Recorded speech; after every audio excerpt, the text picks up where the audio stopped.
In the grand hall of the northern fortress, where stone walls bore the scars of 1,000 battles and torchlight cast dancing shadows across ancient tapestries, Sarah Truthseer moved among the gathered warriors like a whisper of smoke. Her copper hair fell in waves down her back, catching the firelight and turning it to liquid bronze. Her green eyes, pale as spring leaves, missed nothing. She carried a wooden tray laden with mead and wine, her footsteps silent on the worn flagstones, her presence unremarkable to those who saw but did not truly look. They thought her ordinary. They thought her beneath their notice. They were catastrophically wrong. Sarah possessed a gift that had awakened in her blood 3 winters past, an ability that hummed beneath her skin like a second heartbeat. She could hear lies. Not the words themselves, but the wrongness beneath them, the sour taste of deception that coated her tongue whenever falseness was spoken in her presence. And in a hall full of warriors, merchants, and nobles, she heard discord constantly. The promises made and broken, the oaths sworn and discarded, the declarations of loyalty from men whose hearts plotted treachery. She knew them all. She understood more than they could ever imagine, and she kept that knowledge locked behind careful silence, as one might conceal a blade within a sleeve, waiting for the moment it would be needed. Tonight, the hall thrummed with anticipation. Word had spread through the fortress like wildfire that the Wolf King himself would attend the feast, a rare honor that sent the servants into frantic preparation and the nobles into preening displays of wealth. Sarah felt the shift in the atmosphere before the doors opened. It was as if the very air held its breath. Cale Ironwolf filled the doorway like winter's first storm. Massive and powerfully built, his presence commanded the space without effort. His dark hair was pulled back from a face that looked carved from granite and hard experience, all sharp angles and unforgiving lines. A thick beard framed his jaw, and scars crossed his face like battle honors. His eyes were the gray of storm clouds, cold and assessing, holding depths that spoke of wars won and enemies buried. He wore his authority like armor, and danger radiated from him in waves that made weaker men step back. Warriors straightened, nobles bowed. The hall itself seemed to bow. Beside him walked Tobias, his master of coin and closest advisor. Where Cale was raw power barely leashed, Tobias was smooth calculation wrapped in silk and smiles. He moved with practiced grace, his eyes never still, always watching, always measuring. When he smiled, it never quite reached his eyes. Sarah tasted the wrongness around him like ash on her tongue, but she had learned long ago that voicing suspicions without proof was the fastest path to being dismissed, or worse. The 2 men claimed the raised table at the hall's head, positioning themselves where all could see and be seen. Sarah was assigned to serve them.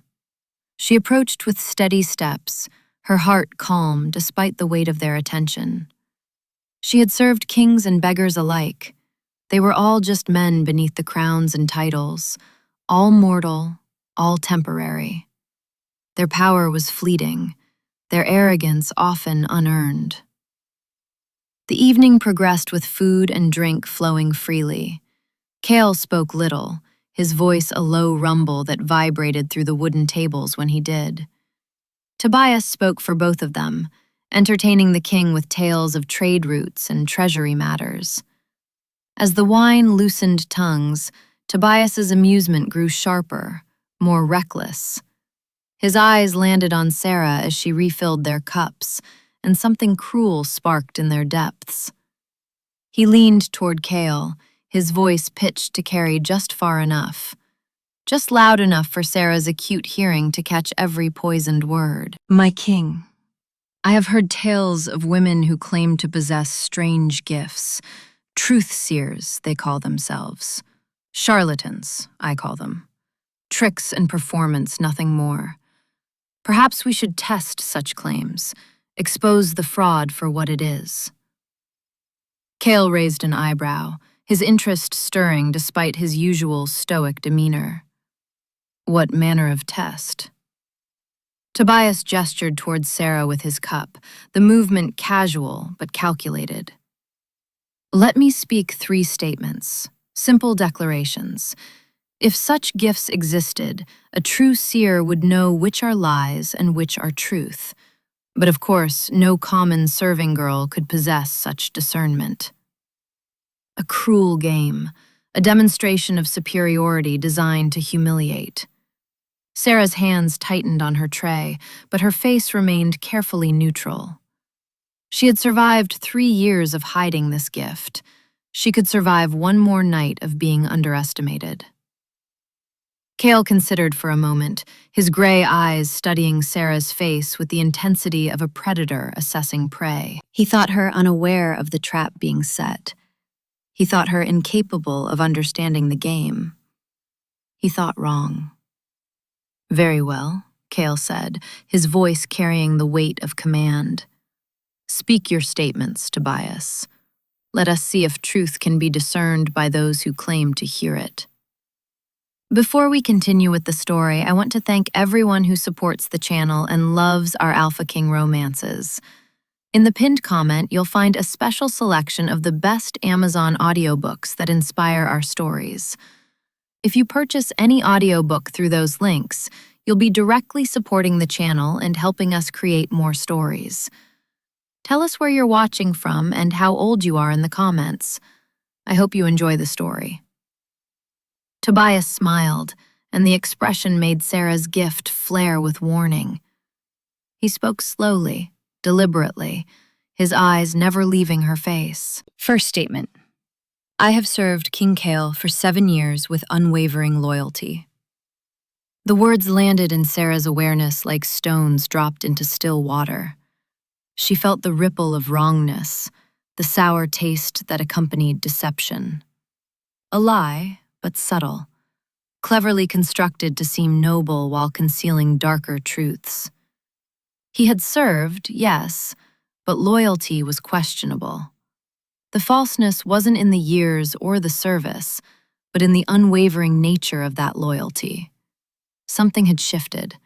Something had changed. Second statement. The northern border is secure and no threats approach our lands. Truth. Clean and clear as spring water. Whatever Tobias's other failings, this statement held no deception. The borders were indeed secure, at least in his knowledge. Third statement. I believe this serving girl possesses no special abilities whatsoever. Lie. Absolute, complete, deliberate falsehood. Tobias knew something. He suspected something. This entire performance was a test, but not the test he pretended it to be. He was searching for confirmation of suspicions he already held. The hall had gone quiet, waiting. Nobles leaned forward, eager for the entertainment of watching a common girl fumble and fail. Warriors exchanged knowing smiles, anticipating the spectacle of humiliation.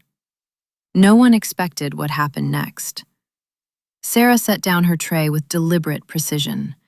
She straightened her spine, and something that had been carefully hidden for 3 years suddenly blazed to the surface. When she spoke, her voice was clear and unwavering, cutting through the silence like a blade through silk. The first statement holds deception in its core.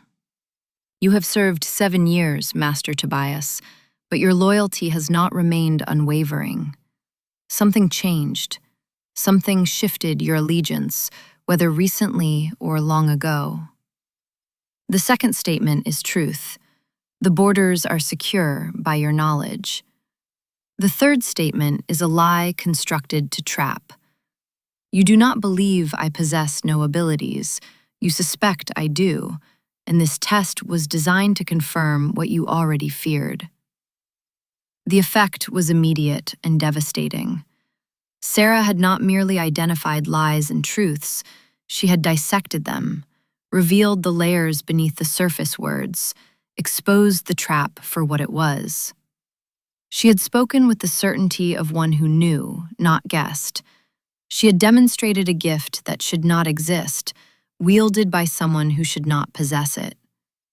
Silence crashed over the hall like a thunderclap. Tobias's smile vanished as if slapped from his face. Cale's hand froze halfway to his cup, his gray eyes widening with something that looked like shock and wonder combined. For a long moment, neither man moved, neither breathed. The Wolf King stared at the young woman in the simple servant's dress as if seeing her for the first time, which in many ways he was. When Cale finally spoke, his voice was low and controlled, but beneath it ran currents of something dangerous and fascinated. "You can truly hear lies?" It was not quite a question, but Sarah nodded once. "I can." "Impossible," Tobias hissed, recovering from his shock with poorly concealed fury. "No common girl possesses such gifts. This is trickery, some performance learned and rehearsed. She must have been told what to say." Sarah turned her pale green eyes to him, and for an instant Tobias saw something in those depths that made him recoil. Power, ancient and undeniable, rising like a tide. "Shall I demonstrate further, Master Tobias? Perhaps you would like to tell the king about the missing shipment from 3 months past, the one you claimed was lost to raiders. Tell him it was truly lost, and I will confirm your truth. Or speak the lie you have been maintaining, and I will expose it for what it is." Cale's attention sharpened like a blade finding its edge. His gaze moved from Sarah to Tobias and back again, reading the sudden tension, the flash of something like fear across his advisor's face. "What shipment?" he asked, his voice deadly quiet. Tobias's face had gone pale, then flushed red with anger or perhaps panic. "There was no shipment lost to raiders. I misspoke. A minor accounting error, nothing more." Lie. The wrongness of it coated Sarah's tongue like poison. "He lies," she said simply. "There was a shipment. It was not lost to raiders. Something else happened to it, something he does not wish to reveal." The Wolf King rose from his seat, his full height and presence suddenly overwhelming. The hall's noise had died completely now. Everyone watched. Everyone waited. Cale approached Sarah slowly, as one might approach something wild and potentially dangerous. When he stood before her, close enough that she could see the silver threading through his dark hair, smell leather and pine and something wilder, something of snow and stone, he spoke again. "Who are you?" he demanded, his voice carrying the full weight of his authority. Sarah met his gaze without flinching, though her heart hammered against her ribs. "I am Sarah Truthseer. That is all I have ever been and all I know myself to be." But even as she spoke the words, she felt their inadequacy. The truth was, she did not fully understand what she was. The gift had come to her like a fever breaking, sudden and inevitable. One day she had been ordinary, and the next, she heard the discord of deception like a wrong note in a symphony. She had learned to hide it, to appear simple, because those who were different attracted dangerous attention. Tonight, that careful facade had shattered. Cale studied her for a long moment, his gray eyes searching her face as if he might find answers written there. Then he did something that shocked everyone present, including Sarah herself. He inclined his head to her, a gesture of respect from a king to an equal. Not a bow, but an acknowledgement of worth. "Come to my private chambers after the feast ends. We will speak further about this gift of yours and what it might mean." It was not a request, but neither was it a command laced with threat. It was an invitation wrapped in inevitability, a recognition that her life had just changed irrevocably. Sarah understood that everything she had built, every careful layer of protection she had constructed, had just been torn away. She nodded once, accepting. Cale turned and left the hall, Tobias hurrying after him, but not before the advisor cast Sarah a look of such pure hatred that it made her skin prickle with warning. She had made an enemy tonight, a powerful one who now knew she could expose his lies. The danger she had feared by revealing herself had just become immediate and personal. Sarah finished her shift in a daze, her mind racing. She returned to her small room in the servants' quarters and sat by the narrow window, watching the moon rise over the fortress walls. What was she? Why had this gift awakened in her, and what did the Wolf King want? The questions circled endlessly, offering no answers, only deeper mysteries. When the summons came, delivered by a stone-faced guard, Sarah dressed in her cleanest dress and braided her copper hair with trembling fingers. She walked through the fortress corridors, past chambers where power resided and decisions were made, until she stood before great iron-bound doors carved with wolves and moons. Inside, Cale waited. He had dismissed his attendants, all except Tobias, who stood in the corner with an expression of barely concealed hostility. The Wolf King sat not on his throne, but in a chair by the fire, an attempt to make the meeting seem less formal, less intimidating. It did not entirely succeed. The man himself was too imposing for casual ease.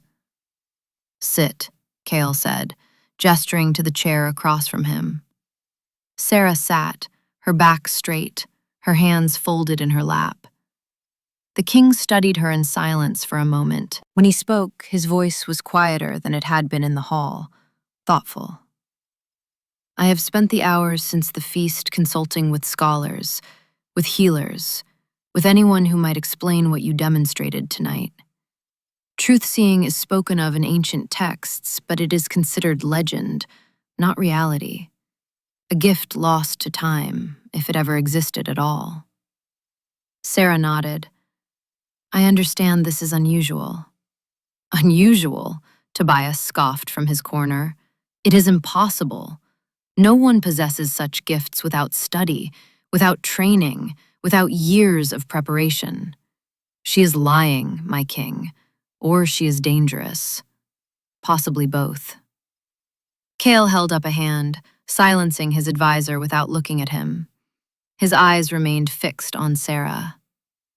How? One word, the only question that mattered. How? Sarah took a breath, choosing her words carefully. "I have always been sensitive to people's true natures, to the difference between what they say and what they mean. But the gift itself, the ability to hear lies as clearly as I hear truth, it came to me 3 years ago. I woke one morning and the world sounded different.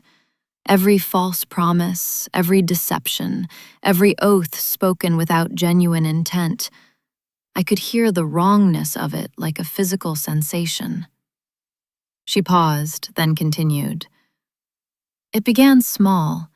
Merchants lying about prices, servants claiming tasks completed when they had not been. But it grew stronger. Now I can sense not just the lie, but the layers beneath it, the why behind the falseness, the truth that is being concealed." Cale leaned forward, his elbows on his knees, his intensity focused entirely on her. "The scholars speak of truth-seers as judges, as counselors to ancient kings. They say such individuals could sense deception so completely that dishonesty became impossible in their presence. They were valued beyond measure because they could root out traitors, identify enemies, prevent betrayals before they occurred." "Yes," Sarah whispered, feeling that truth resonate in her chest. "When someone speaks falsely in my presence, I know.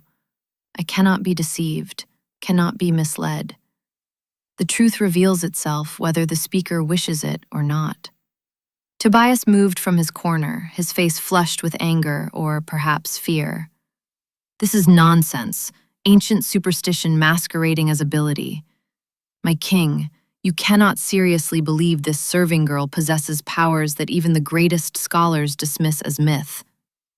I believe what I saw, Kale cut him off, his voice hard as iron.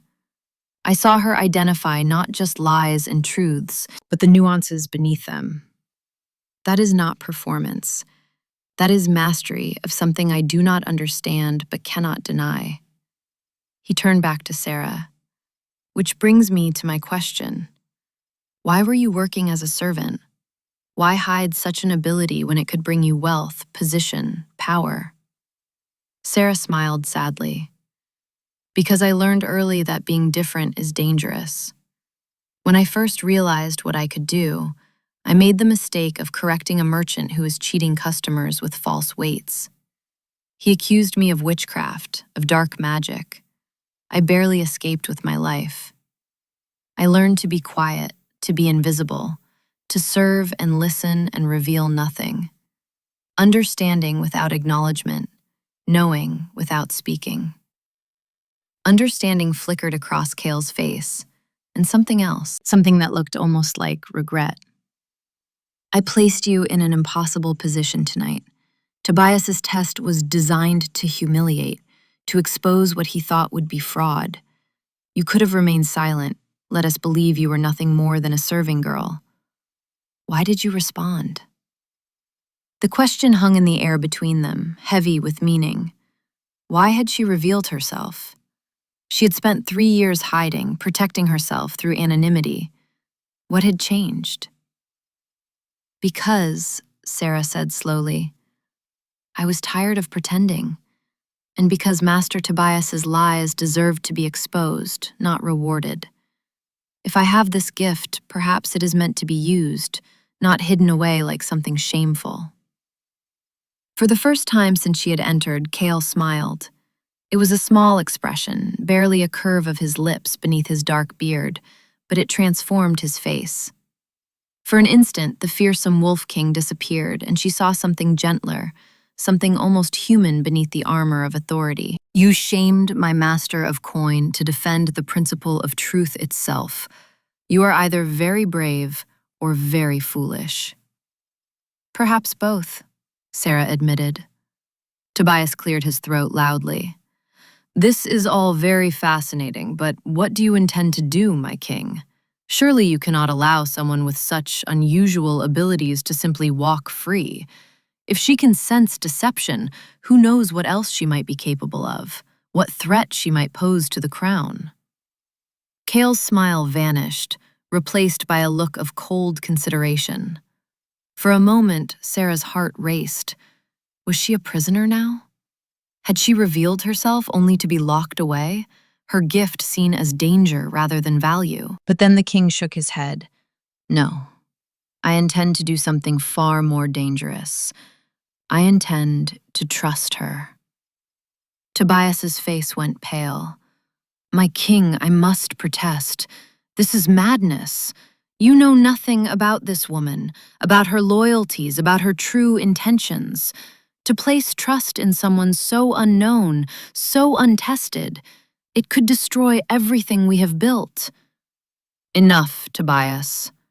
Kale stood, and Sarah rose with him. He circled her slowly, studying her as a general might study a battlefield, assessing strengths and weaknesses, calculating risks and opportunities. Sarah Truthseer, I am making you an offer. Remain at the fortress as my personal truthseer. Counsel me in matters where deception runs deep. Help me identify those who cannot be trusted, who speak with false tongues, who plot in shadows while swearing loyalty in light. There are questions I need answered, mysteries I need unraveled. You could help me reclaim certainty in a world built on lies. Sarah's mind spun. This was more than she had imagined, more than she had feared or hoped. And if I refuse? Kale stopped in front of her, close enough that she had to tilt her head back to meet his eyes. Then you are free to go. I will not compel you, will not force your service. But I think you are as curious about your abilities as I am. I think you want to understand what you are and why this gift has awakened in you. The fortress holds records that go back centuries, archives of ancient knowledge. If answers exist, they are here. He was right. The questions had haunted her for 3 years. Why her? Why now? What did it mean? The possibility of answers was intoxicating and terrifying in equal measure. I accept, she said. Kale nodded once, satisfied. Good. Tobias, arrange for chambers to be prepared in the East Wing. Sarah will need access to the archives and to me. Any guard or servant who questions her presence answers to me directly. Tobias's jaw tightened, but he bowed stiffly. As you command, my king. His voice dripped with barely suppressed resentment and something darker, something that tasted like threat on Sarah's gift-enhanced senses. As arrangements were made, Sarah found herself wondering what she had just agreed to. The fortress was a place of power and intrigue, of politics and danger. She was walking into a world she did not understand, armed only with a gift she could not fully control. But as she glanced at Kale, at the intensity in his storm-gray eyes and the careful attention he paid to every word she spoke, she felt something stir in her chest. Not fear, something else. Something that felt like recognition, like the beginning of something inevitable and profound. The first weeks in the fortress were overwhelming. Sarah was given chambers that were larger than the entire servants' quarters she had shared with 6 others. She had attendants, though she insisted on caring for herself. She had access to the vast archives, a room that stretched deep into the mountain's heart and contained thousands of scrolls, texts, and fragments of ancient wisdom. And she had regular sessions with Kale, meetings where they would sit together and work through questions of truth and deception, his tactical mind meeting her instinctive understanding in a collaboration that yielded remarkable results. They discovered traitors in the guard, men who had been selling information to rival kingdoms. They identified merchants who had been shorting supplies and pocketing the difference. They corrected false intelligence reports that had been steering military decisions toward disaster. And slowly, carefully, they began to find references to something called the truth gift, buried in texts so old that the parchment crumbled at the edges. It was Sarah who first stumbled across the term in a fragment written in an ancient dialect she could barely decipher. She brought it to Kale late one evening, finding him in his private study, a room lined with maps and weapons and books he read for pleasure rather than duty. I found something, she said without preamble. They had moved past formality in these sessions. When it was just the 2 of them, he was not the king and she was not the truth-seer. They were simply 2 people trying to solve a mystery that had become personal to them both. Kale looked up from the supply reports he had been reviewing, his face weary. He had been dealing with border disputes all day, and exhaustion lined his features. But when he saw her expression, he set aside the reports immediately. Show me. Sarah laid the fragment on his desk carefully. Together they bent over it, their heads nearly touching as they studied the ancient script. She began to translate, her finger tracing the words. In the first times, when the kingdoms were young and the bonds between ruler and people were pure, certain individuals were born with the truth gift. They could hear deception not as learned skill, but as inherent knowledge. They could sense the intentions behind words, the honesty behind oaths. They could not be misled or deceived. They were the conscience of kings, the voice that called out falseness in halls of power. Her voice trailed off. Kale lifted his head to look at her, his gray eyes intense. You think this is what you are? Truth gifted? I do not know what I am, Sarah admitted, but the description matches. I hear lies as if they were written in fire. I sense intentions beneath words, And lately I have begun to feel other things. Danger approaching before it arrives, plots forming before they are spoken, as if the gift is growing stronger, expanding beyond simple truth and lies into something deeper. Cale straightened, his expression unreadable. What dangers? What plots? Sarah hesitated. This was dangerous territory, accusations without proof. But she had come this far. Tobias, there is something wrong in the patterns around him. Conversations that stop when I approach. Symbols I have seen repeated in places they should not be. Messages written in code. I think he is working against you, my king. I think he has been for some time. She expected this belief, perhaps anger. Instead, Cale sighed heavily and moved to pour himself a drink from the decanter on the sideboard. I have suspected as much for months. There have been information leaks, plans that should have been secret somehow reaching our enemies. But I have not been able to identify the source, and Tobias has been with me since I took the throne. He fought beside me in the wars. He helped me build this kingdom from the ashes of the old. To accuse him without absolute proof would be to destroy not just a friendship, but the stability of the court. He took a drink, then looked at her over the rim of the cup. Can you find that proof? The question was simple, but the weight behind it was enormous. He was asking her to spy, to use her abilities to root out a traitor. It went far beyond translating old texts or identifying lying merchants. It was entering the dangerous world of court politics, where a wrong accusation could mean death. I can try, Sarah said quietly. Over the following days, Sarah moved through the fortress with new purpose. She listened to conversations that Tobias did not know she could understand. She watched for the symbols she had glimpsed before, strange marks that seemed to be a code etched in places where only someone looking would find them. Behind portraits, beneath furniture, in the margins of documents. And she felt the currents of emotion around her, her gift expanding in ways that both thrilled and terrified her. The truth gift was growing stronger with each passing day. She could sense deception like a foul taste in the air, bitter and wrong. She could feel loyalty like warm sunlight on skin, comforting and true. And she could detect betrayal like a cold blade against her throat, sharp and undeniable. It was exhausting, overwhelming to feel so much from so many people. The fortress was full of small deceits, petty ambitions, hidden resentments, but beneath it all, there was one source of wrongness that pulsed like an infected wound, constant and growing more dangerous. She began to document everything she found. A conversation overheard between Tobias and a visiting merchant, conducted in low tones near the stables. They spoke of shipments and timing, but Sarah recognized the coded nature of their words. Shipments meant troop movements.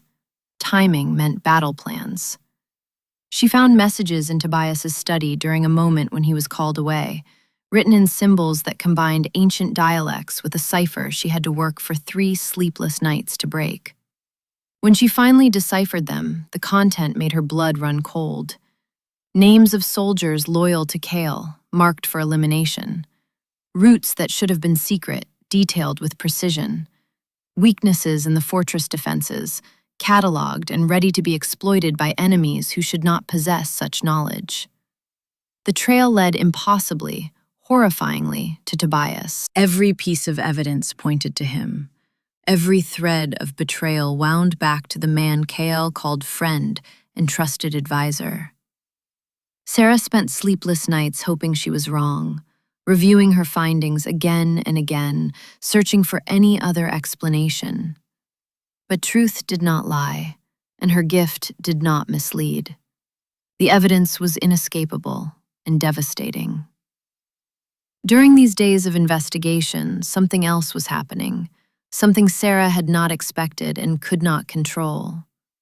Her relationship with Cale was deepening in ways that went beyond their work together, beyond king and counselor. It began with small moments, barely noticeable at first, but accumulating like snowfall that eventually becomes an avalanche. We'd love to hear your thoughts on this beautiful story so far. Let us know what you think of Sarah and Kael's journey in the comments below. Tell us your name, where you're watching from, and if you believe in second chances and truth conquering deception, hit that like button and subscribe for more stories like this. This tale gets even more intense. Make sure you're subscribed so you don't miss what happens next.